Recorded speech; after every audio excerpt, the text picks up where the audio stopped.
Lehdistötilaisuus Akko Power Areenalla Nokialla. Naisten ensimmäinen korisliigan ottelu, kotiottelu Nokialla. PC Nokia Pelikarhut. Juuri päättyneen ottelun voitti Pelikarhut luvuin 71-75. Lehdistötilaisuudessa täällä tänään pelaajista Pelikarhuista Lauren Hurd ja PC Nokiasta Unique Drake sekä Pekan valmentaja Roope Mäkelä ja PC Nokian Miikka Sopanen. Aloitetaan pelaajien haastattelulla. Lauren, the game today was your fourth of the season and you have started pretty well.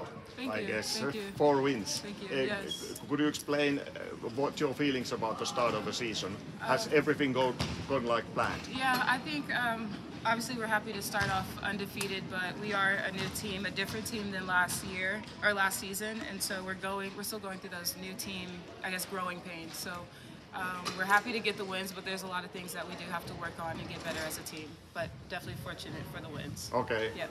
It actually looks pretty good. Thank you. Thank you. So much to improve. But how would you summarize the game today? Today was just toughness. It obviously was a long trip for us coming down here. Road game. They came out very aggressive and set the tone for the games and kind of had us on our heels. So a lot of credit to Nokia for a tough game, but I'm glad we just kept our head down and tried to match their toughness.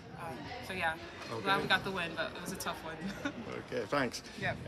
What are the main points for your team to improve for the next games? Yeah, right now I'd just say the start of the games defensively, being more locked in. We need better rebounds, giving our opponents too many second chance opportunities. So defense, rebounds, just our identity. How do we want to look? How do we want to start the games? Is what we're kind of focusing on right now. But we're good and we're happy to get the wins for sure. Thank you. Thank you. Unique, your third game in Finland. You have experience obviously from USA from basketball fields, but also in Italy and France. What's your biggest surprise been in Finland? It is very competitive out here. I would think it is, just like in Italy, it's very competitive. I'd say Finland is just as competitive, just as physical. The games are just as fast. So I think coming out every night and every game is a competition. So yes, okay. That's what I like about it. Okay. Give us your summary about the game today, please. Today, I feel like my team played very well today. You know, Yep. we have to me, I've never been on this team, so it's a new team to me. So I think we all played together this game. We all played aggressive the entire game, even though we was down, 15. We came back, fought back. So Yeah. as a team, we played very well together tonight. I fully agree.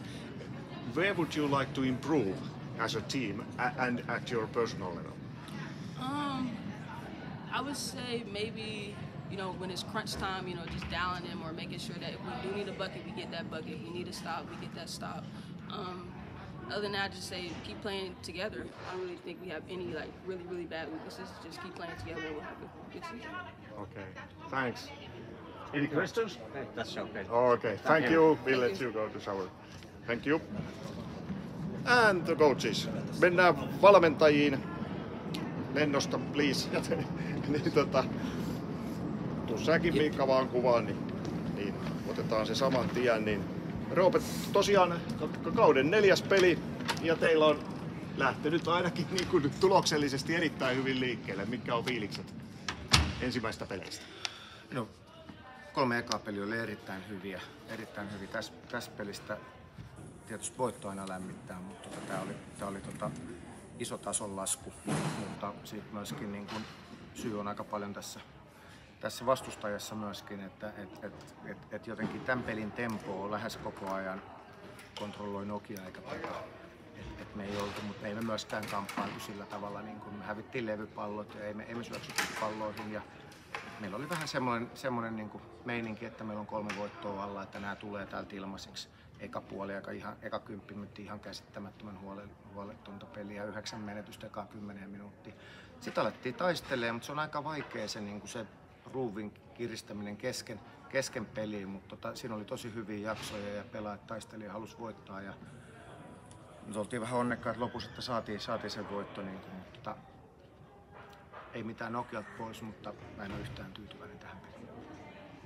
No mihin seuraavaksi sitten puututaan harjoituksissa, että mikä on se ydin? levypalloihin, asenteeseen, heiton valintoihin. Että nyt se lähti kyllä aika villisti tuolta ja sitten se on sellainen lumipallokierre, että jos kaikki heittää kerran vähän niin sitten olikin viisi vähän huonoa heittoa, mutta niin kuin sanoin, niin se on osa tätä. Se on myöskin niin kuin osa se, että Nokian puolustus oli tosi hyvä. Ne otti meiltä oikeita asioita pois ja antoi oikeita asioita. Että näkee, että sieltä penkin päässä on pari aika kokenutta heppua. Kiitos Roope. No Miikka, kauden 3. peli. Mitkä oli lähtökohdat tähän peliin? No meidän lähtökohdat oli se, että edellinen peli Espoossa niin oli meiltä taas aikamoinen sukellus, että ihan niin kuin sen pelin ilme ei ollut sitä mitä piti. Ja kun ilme tavallaan läsnäolo, presenssi ei ollut paikallaan, niin sitten konseptikaan ei toiminut ja se oli tosi ohipeli just sen takia, että me ei oltu niin kuin ollenkaan missään kohtaa valmiina. Ja tämän pelin tavoite oli se, että nyt pitää niin kuin tulla meidän tavalla, meidän intensiteetillä ja katsotaan mihin se riittää. No se ei riittänyt voittoon tänään, mutta se riitti hyvään kamppailuun. Et me onnistuttiin siinä, saavutettiin se meidän tavoite, että niin sanotusti kasvojenpesu. Me näytettiin nyt semmoiselta joukkueelta, kun me tavallaan halutaankin näyttää. Joo. Vastustajan pelikarhujen taso näkyy siinä just, että niin kuin muutama onnistuminen enemmän. Että me haluttiinkin sitä tempoa kontrolloida ja onnistuttiin siinä ihan hyvin. Mutta Hurd oli vähän liian kova pala sit loppujen lopulta, vaikka kaikki me tehtiin hänen kanssaan. Hirmu hyvä pelaaja. Kyllä, siltä se näytti. Mites seuraava peli on ensi lauantaina kotona vastassa Vimpeli, joka on varmaan, voi sanoa, vähän erityyppinen joukkue. On, mutta sitten tietynlaista samanlaisuutta on myös, että mä sanoisin, että Vimpelikin on veteraanijoukkue. Siellä on muutama aika kokenut suomalainen ja mä pidän heidän ulkomaalaiskolmikkoonsa hyvin roolitettuna ja siellä on tosi hyviä pelaajia. Tietyllä tavalla ihan samat asiat pätee kuin tänään. Että jos meidän ilme, jos meidän tempokontrolli, jos meidän tavallaan fyysinen presenssi kestää siinä pelissä, niin meillä on mahdollisuudet. Ja sitten jos me pelataan Vimpelin ehdoilla, niin nuhahan meille tulee. Sellainen kysymys teille kummallekin. Oliko tämä nopeata koripalloa tänään? Ajoittain, mutta Nokian puolustukseen paluu oli parasta, mitä me ollaan nähty tänä vuonna. Et me ei niitä niinku vapaita leijappeja tehty kuitenkaan, kun totta kai me pyritään, ja niin kuin Miika kehu Lorenia, niin hän on avoimella kentällä varmaan sarjan paras pelaaja, että totta kai me siihen niin kuin pyritään, mutta tässä sarjassa on paljon tosi nuoria joukkueita ja silloin välillä on niin kuin tosi villin nopeita. Mun mielestä tässä oli ehkä enemmän niin kuin kontrollia mukana tässä nopeassa pelissä. Kyllä. Mikä ei ole jälleen pilattu, mutta niin kuin tietyllä tavalla sellaista aikuiskorista kohti koitetaan mennä. Kyllä. Että pidetään vauhtia omilla ehdoilla. Joo, kyllä. Hei, kiitoksia. Onko kysymyksiä? Kiitos. Hei. Kiitoksia. Kiitos teille. Kiitos. Mennään kohti seuraavia pelejä. Kiitos. Kiitos.